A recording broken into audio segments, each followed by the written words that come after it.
Morning children. आज के video में हम कोऑर्डिनेशन के नेचर या फीचर्स ऑफ कोऑर्डिनेशन के बारे में पढ़ेंगे। इस कोऑर्डिनेशन का मीनिंग क्या होता है, एसेंस ऑफ कोऑर्डिनेशन के बारे में हमने प्रीवियस वीडियो में हम पढ़ चुके हैं। तो देखिए, फर्स्ट पॉइंट है कोऑर्डिनेशन इंटीग्रेट ग्रुप एफर्ट्स। इसका मतलब क्या होता है?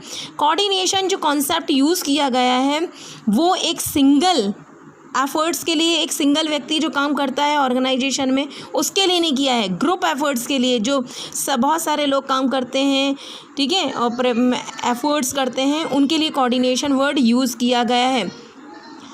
कोऑर्डिनेशन जो है, कोऑर्डिनेशन की वहाँ इसलिए ज़रूरत रहती है, ग्रुप एफर्ट्स के लिए इसलिए यूज़ किया गया है क्योंकि हम चाहते हैं कि ऑर्डर में काम हो, एकता, सब मिलजुल कर एक साथ काम करें, एकता से काम करें, ठीक है। क्यों? क्योंकि है ना, जो अलग अलग एम्प्लॉयज़ अलग अलग बैकग्राउंड से आते हैं तो उनके नज़रिए अलग अलग होते हैं, उनके काम करने का स्टाइल अलग अलग होता है, ठीक है, और इसलिए अलग अलग स्टाइल रहता है, उनका उद्देश्य अलग अलग होता है। इसलिए यहाँ पर सब मिलकर काम करें, एकता से काम करें ताकि कॉमन गोल से ऑर्गेनाइजेशन का अचीव हो जाए। भले ही उनके ऑब्जेक्ट अलग अलग हों, लेकिन उनका एकमात्र ऑर्गेनाइजेशन का ऑब्जेक्ट अचीव करने के लिए सेम डायरेक्शन में एफर्ट्स करें। नेक्स्ट देखिए, ensure unity of efforts. Ensure unity of efforts में देखिए कि कोऑर्डिनेशन जो है,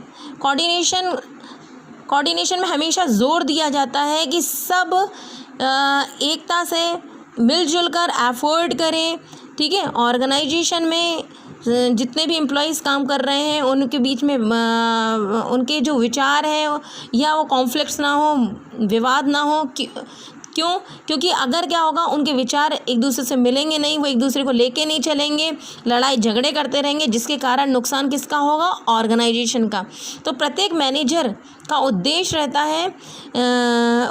है कि कोऑर्डिनेशन हो, मतलब यानी मिलजुल कर एक्टिविटी करें और सारे फंक्शन जो भी कार्य हैं जो प्रत्येक एम्प्लॉयज़ द्वारा परफॉर्म किए जाते हैं वो क्या होना चाहिए? कॉमन उद्देश्य को अचीव करने में, यानी ऑर्गेनाइजेशन को उद्देश्य अचीव करने में हेल्प करें।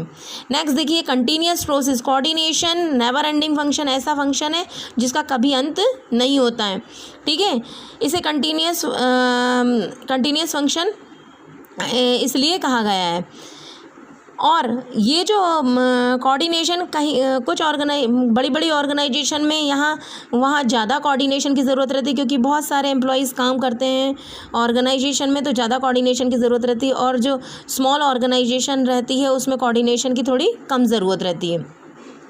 जो मैनेजर जो रहते हैं ऑर्गेनाइजेशन में वो वर्क करते हैं किस लिए? ताकि वो पूरी कोशिश करते हैं कि कोऑर्डिनेशन अचीव हो जाए, ठीक है। क्योंकि कोई भी कंपनी के फंक्शंस, जो प्लानिंग, ऑर्गेनाइजेशन, रिक्रूटमेंट, डायरेक्शन, जो फंक्शंस परफॉर्म किए जाते हैं वो अच्छी तरीके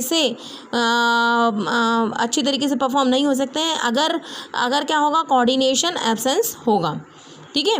फोर्थ देखिए, coordination is pervasive function. Pervasive मतलब यूनिवर्सल है, सर्वव्यापी, सब जगह होता है कोऑर्डिनेशन, चाहे कोई भी लेवल हो, टॉप लेवल हो, मिडिल लेवल हो या लोअर लेवल, सब जगह कोऑर्डिनेशन की ज़रूरत रहती है। सारे डिपार्टमेंट हो, production department, sales department, marketing department, कोई सा भी डिपार्टमेंट हो, कोऑर्डिनेशन की ज़रूरत रहती। या डिफरेंट फंक्शंस परफॉर्म किए जाते हैं जैसे प्लानिंग, ऑर्गेनाइजेशन, रिक्रूटमेंट, डायरेक्शन, ये सब एक दूसरे के ऊपर निर्भर करते हैं, इसलिए यहाँ पे भी कोऑर्डिनेशन की ज़रूरत होती है। जैसे कि एग्जाम्पल है कि अच्छी क्वालिटी का अगर कच्चा माल नहीं खरीदा है परचेज डिपार्टमेंट ने, तो जिसका परिणाम क्या रहेगा कि अच्छी क्वालिटी का प्रोडक्ट प्रोड्यूस नहीं होगा और जिसके कारण क्या होगा? सेल कम हो जाएगी और इनकम भी कम हो जाएगी। तो एक दूसरे के ऊपर डिपेंड रहा ना कि प्रोडक्शन डिपार्टमेंट ने अच्छा माल नहीं खरीदा, जिसके कारण क्या हुआ? उसने गुड्स अच्छा नहीं प्रोड्यूस किया और जिसके कारण सेल डिपार्टमेंट का भी नुकसान, उसकी सेल कम हो गई ना, और ऑर्गेनाइजेशन की इनकम भी कम हो गई। कोऑर्डिनेशन इज़ रिस्पॉन्सिबिलिटी, सभी मैनेजर की रिस्पॉन्सिबिलिटी रहती है। ये टास्क सिर्फ टॉप लेवल मैनेजर द्वारा ही नहीं परफॉर्म किया जाता है, ये जो टास्क रहता है प्रत्येक लेवल, जैसे मिडिल लेवल और सुपरवाइजरी लेवल है, उनके मैनेजर द्वारा भी परफॉर्म किया जाता है। टॉप लेवल के जो मैनेजर रहते हैं वो कोशिश करते हैं कोऑर्डिनेशन हो कहाँ, जो भी उसने ओवरऑल प्लान बनाया है, पॉलिसी बनाई ऑर्गेनाइजेशन का, ठीक है, उसमें कोऑर्डिनेशन होना चाहिए। मिडिल लेवल जो रहता है वो पूरी कोशिश करता है कि जो डिफरेंट डिपार्टमेंट हैं, जैसे production department, sales department, marketing department, बहुत सारे डिपार्टमेंट रहते हैं, पर्सनल डिपार्टमेंट, इनके बीच में कोऑर्डिनेशन हो। और लोअर लेवल कोशिश करता है कि जितने भी वर्कर काम कर रहे हैं, एम्प्लॉयज़ काम कर रहे हैं, उनके बीच में कोऑर्डिनेशन होना चाहिए। Coordination is deliberate function. Coordination को डेलिब्रेट फंक्शन कहा गया है। डेलिब्रेट का मतलब क्या होता है? ऑन पर्पस या जानबूझकर, मतलब यानी ये फंक्शन इसलिए जानबूझकर परफॉर्म किया जाता है, उसका कुछ ना कुछ उद्देश्य रहता है। प्रत्येक मैनेजर जो रहते हैं वो कोशिश करते हैं कि तालमेल रहे एम्प्लॉयज़ के बीच में, जो ऑर्गेनाइजेशन में काम कर रहे हैं उनके बीच में कन्फ्यूजन नहीं रहे, कुछ भी डिसऑर्डर, अव्यवस्था टाइप की नहीं हो, ठीक है। बिना कोऑर्डिनेशन के जो इंडिविजुअल एफर्ट करता है तो वहाँ एकता कभी भी नहीं दिखाई देती है, ठीक है। While performing various activity of organization, managers deliberately perform coordination function.